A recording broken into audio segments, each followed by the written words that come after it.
بسم اللہ الرحمن الرحیم۔ السلام علیکم۔ آج کا ہمارا جو سبق ہے سبق نمبر 5 الدرس الثانی بے۔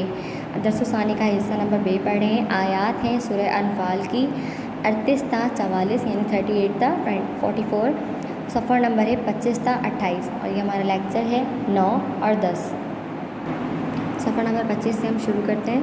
بسم اللہ الرحمن الرحیم۔ قل للذین کفروا ان ينتہوا یغفر لهم ما قد سلف وان يعودوا فقد مضت سنت الاولین۔ ترجمہ: اے پیغمبر صلی اللہ علیہ وآلہ وسلم، کفار سے کہہ دو کہ اگر وہ اپنے افعال سے باز آ جائیں تو جو ہو چکا انہیں معاف کر دیا جائے گا، اور اگر پھر وہی حرکات کرنے لگیں تو اگلے لوگوں کا جو طریق جاری ہو چکا ہے وہی ان کے حق میں بڑھتا جائے گا۔ یعنی اللہ پاک نبی پاک صلی اللہ علیہ وسلم سے فرما رہے ہیں کہ کفار کو کہہ دو کہ اگر وہ ابھی بھی اپنی حرکتوں سے باز آ جائیں تو ان کو اللہ تعالیٰ معاف فرما دے گا۔ اپنی حرکتوں سے باز آنا مطلب کہ قبول اسلام کر لیں اور اپنی جو شکست ہے، ہار ہے، اس کو تسلیم کر لیں، کیونکہ اللہ تعالیٰ جو ہے حق کے ساتھ ہے اور حق ہے مسلمان۔ تو آگے پڑھتے ہیں۔ بسم اللہ الرحمن الرحیم۔ وقاتلوہم حتی لا تکون فتنۃ ویکون الدین کلہ للہ وإن انتہوا فإن اللہ بما یعملون بصیر۔ اور ان لوگوں سے لڑتے رہو یہاں تک کہ فتنہ یعنی کفر کا فساد باقی نہ رہے اور دین سب خدا ہی کا ہو جائے، اور اگر باز آ جائیں تو خدا ان کے کاموں کو دیکھ رہا ہے۔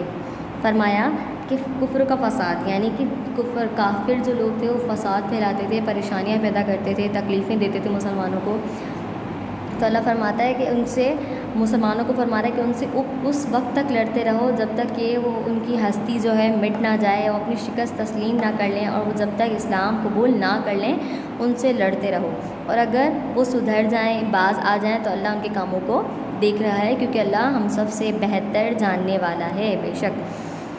وَإِن تَوَلَّوْا فَاعْلَمُوا أَنَّ اللَّهَ مَوْلَاكُمْ نِعْمَ الْمَوْلَىٰ وَنِعْمَ النَّصِيرُ۔ اور اگر ردگردانی کریں تو جان رکھو کہ خدا تمہارا حمایتی ہے اور وہ خوب حمایتی اور خوب مددگار ہے۔ اور اگر پھر بھی وہ اپنی اس کے اندر کوئی چینجنگ کرتے ہیں، وہ تمہیں دھوکہ دے رہے ہوں، تو اللہ تعالیٰ تم لوگوں کے ساتھ ہے اور اللہ تعالیٰ حمایتی ہے اور تمہارا مددگار بھی ہے۔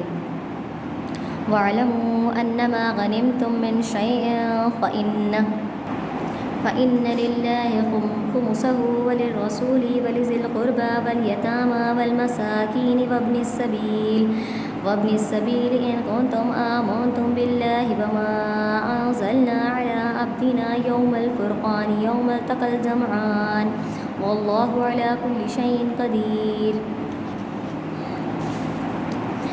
اور جان رکھو کہ جو چیز تم کفار سے لوٹ کر لاؤ اس میں سے 5واں حصہ خدا کا اور اس کے رسول کا اور اہل قرابت اور یتیموں کا اور محتاجوں کا اور مسافروں کا ہے، اگر تم خدا پر اور اس نصرت پر ایمان رکھتے ہو جو حق و باطل میں فرق کرنے کے دن یعنی جنگ بدر میں جس دن دونوں فوجیں مٹ بھیڑ ہو گئیں اپنے بندے محمد صلی اللہ علیہ وسلم پر نازل فرمائی، اور خدا ہر چیز پر قادر ہے۔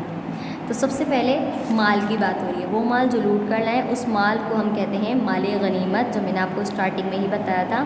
مال غنیمت کے 5 حصے کیے جاتے ہیں، اور 5 حصے میں اس 5ویں حصے کو کہا جاتا ہے حصہ خمس۔ کیا کہا جاتا ہے؟ خمس، خے میم اور سین، خمس۔ تو وہ 5واں حصہ اللہ تعالیٰ نے فرمایا کہ وہ 5واں حصہ میرا اور میرے رسول کا ہے، اور پھر اس حصے کے ساتھ کیا ہوتا تھا وہ میں آپ کو ڈیپلی بتاؤں گی۔ اس کے علاوہ جو باقی حصے ہیں اہل قرابت کا یعنی قرابت داروں کا، اور اچھا جو 4 حصے ہیں، 5 حصے کو ڈیٹیل بتا کے پھر میں بتاتی ہوں۔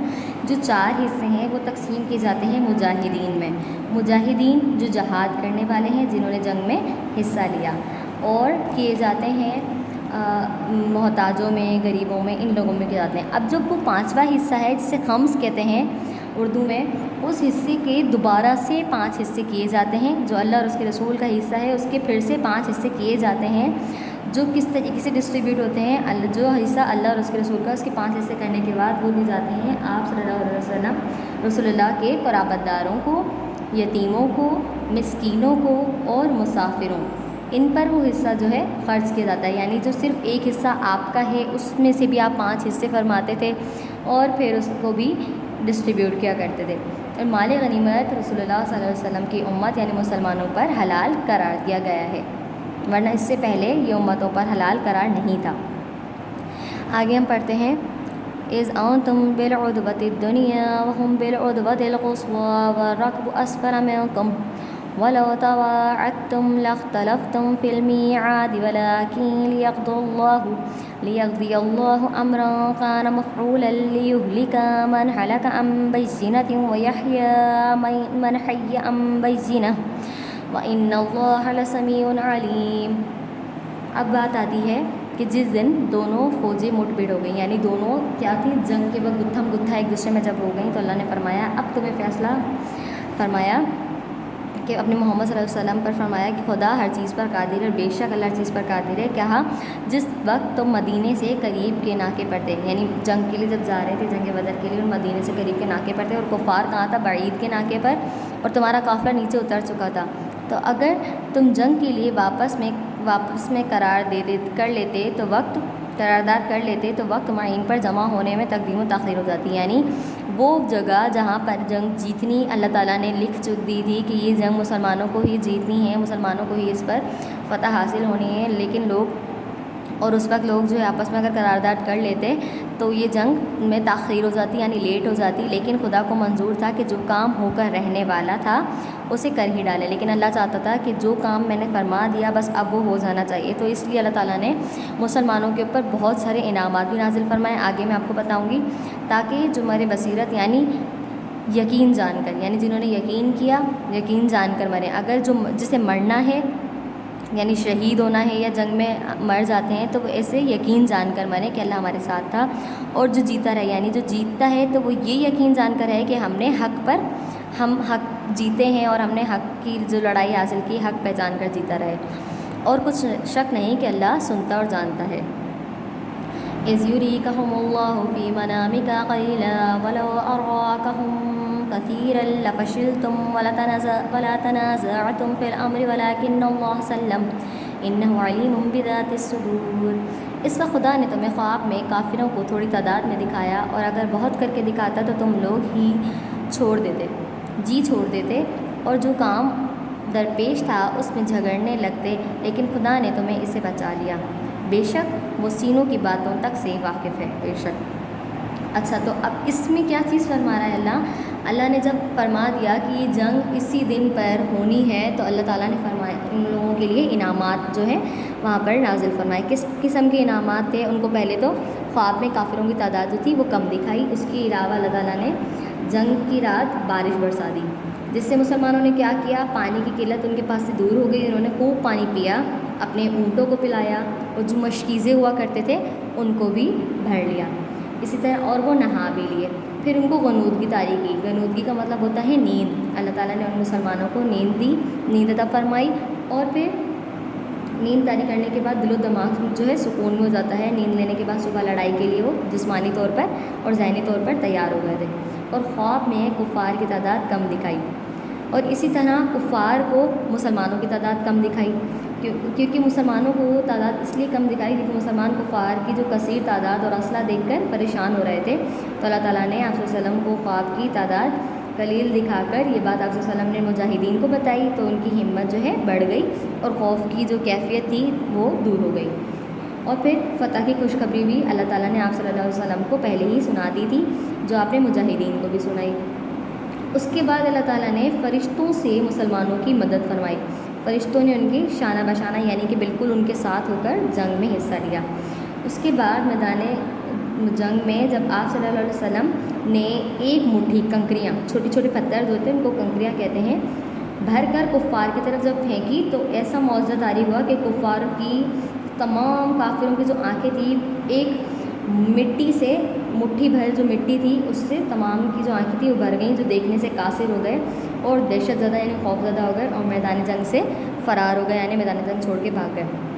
اس سے پہلے والے واقعے میں بھی آپ کو یاد ہوگا کہ جب آپ صلی اللہ علیہ وسلم کے لیے نعوذ باللہ آپ کو قتل کرنے کا منصوبہ بنا کر کچھ لوگ وہاں تشریف لے کر آئے تھے اور انتظار میں بیٹھے تھے، تب بھی آپ صلی اللہ علیہ وسلم کو اللہ تعالیٰ نے بشارت دی تھی اور کہا تھا کہ آپ ان کے سروں پر جو ہے ایک مٹھی جو ہے مٹی کی ڈال دیجیے گا۔ تو یہی اسی طریقے سے اللہ تعالیٰ نے اس جنگ میں بھی کیا۔ پھینکنے والی کو آپ نے جو ہاتھ جو تھا وہ پھینکنے والا نبی پاک صلی اللہ علیہ وسلم کا تھا اور اس کی قوت جو تھی وہ اللہ تعالیٰ کی تھی۔ تو اس طریقے سے مسلمانوں کو بہت سارے انعامات ملے اور اس کے ساتھ ہی وہ جنگ بھی جیت گئے۔ آگے پڑھتے ہیں وَإِذْ يُرِيكُمُوهُمْ إِذِ الْتَقَيْتُمْ فِي أَعْيُنِكُمْ قَلِيلًا وَيُقَلِّلُكُمْ فِي أَعْيُنِهِمْ لِيَقْضِيَ اللَّهُ أَمْرًا كَانَ مَفْعُولًا وَإِلَى اللَّهِ تُرْجَعُ الْأُمُورُ۔ اور اس وقت جب تم ایک دوسرے کے مقابل ہوئے تو کافروں کو تمہاری نظروں سے تھوڑا کر کے دکھاتا تھا، یعنی میں نے جیسے آپ کو بتایا کہ آپ جب سامنے کافروں کے سامنے موجود ہوئے تو اللہ تعالیٰ نے ان کو بیچ کافروں کو جو ہے نا آپ کی تعداد کم دکھائی تھی، تو کافروں نے اپنے دل میں سوچا کہ یہ جنگ تو ہمیں ہی جیتنی ہے اور مسلمان تو کم ہیں، ہم ان کو نصف و نابود کر دیں گے۔ لیکن مسلمانوں کے ساتھ جو طاقت تھی اللہ کی طرف سے وہ تھی فرشتوں کی طاقت، فرشتوں کو وہ نہیں دیکھ سکتے تھے، ٹھیک ہے۔ اور پھر ہے تو انہوں نے ان کی نگاہوں میں تھوڑا کر کے دکھاتا تھا، پھر تاکہ خدا کو جو کام کرنا منظور تھا اسے کر ڈالے، کیونکہ خدا چاہتا تھا کہ مسلمانوں کی فتح ہو اور سب کاموں کا رجوع خدا ہی کی طرف سے ہے، بے شک ہر کاموں کو اللہ تعالیٰ ہی کرتا ہے۔ تو اسی کے ساتھ آپ کا جو مکمل چیپٹر ہے 27 تک ختم ہوا۔